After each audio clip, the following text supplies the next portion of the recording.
Hello Indonesia, this is your captain speaking.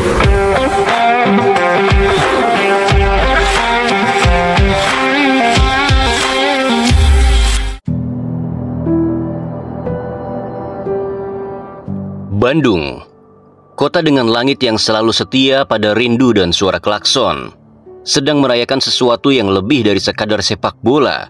Ia tengah mempersiapkan sebuah revolusi budaya. Dan seperti biasa, revolusi di kota ini tidak datang lewat seminar atau rapat koordinasi, tapi lewat warna, suara, dan kejutan visual. Kali ini bukan hanya soal siapa yang datang ke klub, tapi bagaimana cara mereka diperkenalkan kepada dunia. Di kota yang selalu memberi ruang pada romantisme, bahkan sepak bola pun tak boleh hadir dengan cara biasa-biasa saja. Di Bandung, segala hal perlu didekati dengan perasaan. Persib Bandung dengan gaya khasnya yang selalu tak mau jadi biasa-biasa saja, memilih jalan yang tak lazim. Videotron di perempatan jalan, mobiltron berkeliling kota, iklan satu halaman penuh di koran pagi, dan brosur yang dibagikan bak pamflet revolusi. Ini bukan sekadar strategi pemasaran. Ini semacam puisi gerilya di jalanan. Ini adalah bentuk cinta yang punya estetika. Ini adalah sepak bola yang tak lagi hanya hidup di stadion, tapi mengakar di jantung kota, di trotoar-trotoar dan halte angkot, di tempat orang tak menyangka akan menemukan berita transfer pemain. Jika klub-klub lain tak cukup puas dengan unggahan di Instagram atau siaran pers yang kering, Persib Bandung memilih jalan lain. Jalan yang lebih melankolis, lebih teatrikal, lebih Bandung. Mereka menyambut para darah baru gempita visual, aroma nostalgia, dan sentuhan jalanan yang akrab dengan masyarakat. Sambutan kepada Sadil Ramdhani, Hamrah Hehanusa, Julio Cesar, William Marsilio, William, dan Luciano Giocochea itu hadir di tengah denyut kota, menyusup ke jalan-jalan, ke pagi-pagi, ke trotoar, ke semesta yang akrab bagi bobotoh. Persib tahu ditinggal 13 pemain sekaligus sakit rasanya. Para penggemar masih merasakan sesak di dada yang teramat sangat. Bukan apa-apa, ke-13 pemain itu adalah pilar penting Maung Bandung juara Liga 1 musim lalu.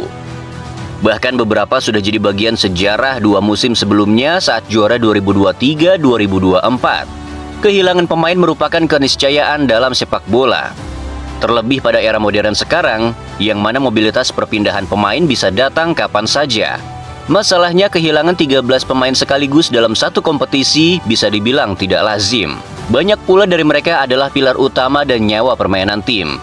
Sebut saja Kevin Ray Mendoza, Nick Kuipers, Gustavo Franca, Tyron Del Pino, hingga duo maut Brazil, Ciro Alves, serta David da Silva. Maka dari itu, Persib merasa tak boleh menyambut para suksesor dengan cara biasa.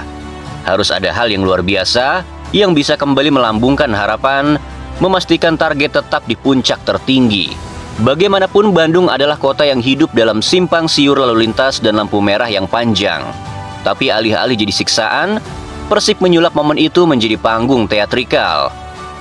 Videotron yang biasanya menyuguhkan iklan kopi atau promo mall, kini menjadi panggung perkenalan pemain baru. Nama-nama Julio Cesar dan Luciano terpampang di layar raksasa, dilengkapi sapaan singkat dan latar musik yang menggedor. Langit Bandung menjadi layar bioskop, dan tiap kendaraan yang melintas menjadi penonton dalam gala premier musim baru. Bagi bobotoh yang melihatnya dari jendela angkot atau dari balik kemudi, itu bukan sekadar visual. Itu adalah pengingat bahwa musim baru sudah dekat dan harapan kembali mekar. Warga yang menunggu lampu hijau tanpa sadar sedang menjadi penonton bioskop gratis. Dan disitulah sihirnya. Persib menyelinap masuk ke dalam kesibukan kota dan membisikkan harapan baru.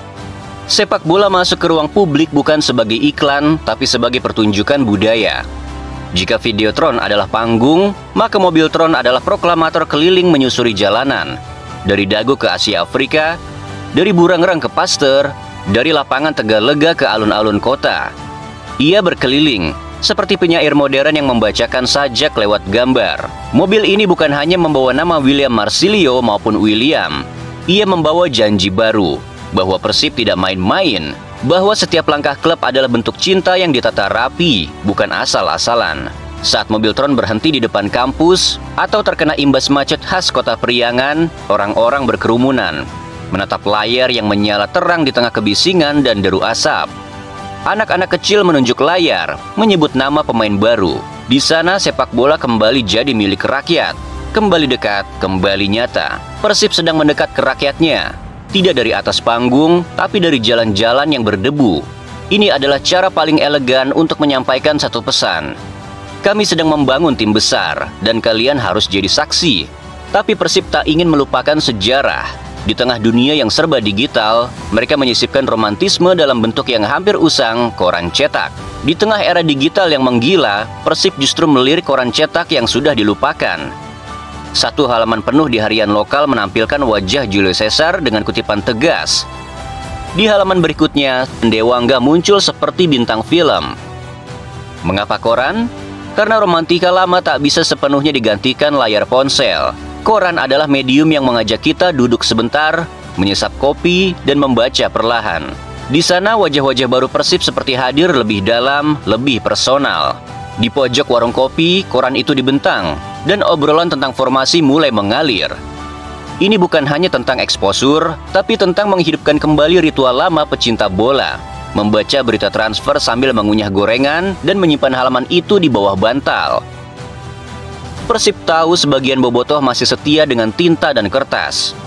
Maka lewat koran, mereka menyapa yang sepuh, yang mungkin tak bermain Instagram, tapi hatinya masih biru seperti zaman Robby Darwish. Ini bukan sekadar promosi, ini adalah penghormatan. Dan yang paling menarik adalah brosur. Ya, kertas kecil berwarna yang dibagikan di persimpangan, warung kopi, parkiran stadion, bahkan di depan kampus. Seperti selebaran protes mahasiswa di era 98, brosur ini membawa semangat revolusioner dalam bentuk yang sederhana. Isinya, wajah si pemain baru, ucapan selamat datang untuk mereka, serta harapan untuk muka-muka baru yang akan datang berikutnya. Yang menarik diperhatikan sebenarnya lebih dari itu. Desain brosur itu dibuat seperti selebaran gerakan bawah tanah, mencolok, berani, dan penuh nuansa ideologis. Brosur-brosur ini tidak dibuat untuk menjual tiket. Mereka dibuat untuk membangun atmosfer. Mereka adalah propaganda kecil yang menyelinap ke saku celana, tas pelajar, atau dashboard ojek online. Di sanalah letak keindahannya. Sederhana tapi membekas. Iya, brosur itu sederhana. Tapi di tengah era layar serba sentuh, menerima sesuatu yang bisa dilipat dan dibawa pulang adalah pengalaman yang istimewa. Mereka yang menerima brosur itu akan menyimpannya di dompet, menempelkannya di dinding, meletakkannya di meja warung, sampai di bawah tidur, entah di bawah bantal atau disematkan di dada. Itu adalah artefak kecil dan cinta besar pada klub yang mereka junjung. Sekali lagi, Persib tak hanya mengumumkan transfer, mereka menciptakan interaksi. Apa yang dilakukan oleh Persib ini adalah contoh langka bagaimana klub bisa mengolah transfer pemain menjadi narasi budaya. Mereka tak hanya mendatangkan nama besar, tapi mengemasnya seperti gerakan. Ini bukan branding biasa, ini seni perkenalan. Sebuah usaha kolektif untuk menyatukan imajinasi kota dengan semangat sepak bola. Di saat klub lain mengandalkan unggahan media sosial dan press release standar, Persib memilih jalan yang lebih melankolis, lebih liar, lebih manusiawi. Mereka sadar bahwa sepak bola tidak hidup di layar smartphone saja. Ia hidup di jalan-jalan, di kepala para pekerja yang baru pulang, di tangan para pengemudi ojol yang menunggu orderan, di hati para bobotoh yang telah terlalu lama percaya meski tak selalu diberi piala. Apa yang dilakukan oleh Persib bukan cuma kampanye. Ini adalah perayaan, sebuah cara klub berterima kasih kepada para bobotoh yang selalu setia. Mereka tak menyapa dengan bahasa korporat, tapi dengan bahasa jalanan, bahasa hati, bahasa kota yang selalu punya ruang untuk mimpi. Mereka menyentuh hal yang paling dasar dalam sepak bola, yakni kehidupan. Di saat banyak klub berlomba-lomba menjadi modern dengan meniru Eropa, Persib justru mengakar lebih dalam pada kultur lokal. Mereka tahu bahwa Bandung bukan kota yang bisa disapa dengan dingin. Di sini, setiap pengumuman harus hangat, harus punya napas, harus bisa menyentuh. Mereka menjadikan Videotron sebagai layar bioskop rakyat, Mobiltron sebagai radio keliling yang menyanyi, koran sebagai alat kontemplasi, brosur sebagai senjata agitasi, dan semuanya menjadi satu simfoni visual yang memanggil semua warga Bandung untuk kembali percaya. Karena Persib adalah lebih dari klub, ia adalah gerakan budaya, ia adalah cinta yang terus-menerus diperkenalkan bahkan setelah puluhan tahun bersama. Dan di Bandung, tak ada cinta yang lebih besar dari mencintai Persib. dengan cara apapun, bahkan lewat selembar brosur di saku jaket.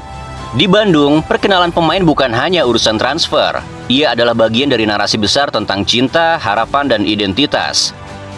Dari videotron sampai brosur, dari jalanan sampai lembar koran, semuanya bersatu dalam satu simfoni. Sementara itu bisa dipastikan cara-cara Persib Bandung dalam menyambut pemain baru masih akan ditunggu. Mereka tidak hanya menunggu siapa lagi yang akan datang, tapi mereka menunggu cara unik dan merakyat apa lagi yang akan disuguhkan. Yang jelas, Maung Bandung belum berhenti datangkan pemain baru, karena memang masih ada beberapa posisi yang kosong, yang belum ada penggantinya. Pelatih Boyan Hodak belum menemukan pengganti Kevin Mendoza di bawah Mistar. Ia juga masih butuh variasi serangan dengan menginginkan satu penyerang tambahan. Dan ketika stadion kembali penuh, ketika syal biru kembali dikibarkan, para pemain baru itu akan tahu mereka bukan cuma pindah klub. Mereka telah masuk ke dalam keluarga besar yang selalu siap merayakan dan merelakan. Karena di Persib, semua dimulai dengan cinta. Dan cinta yang dimulai di jalanan Bandung selalu abadi.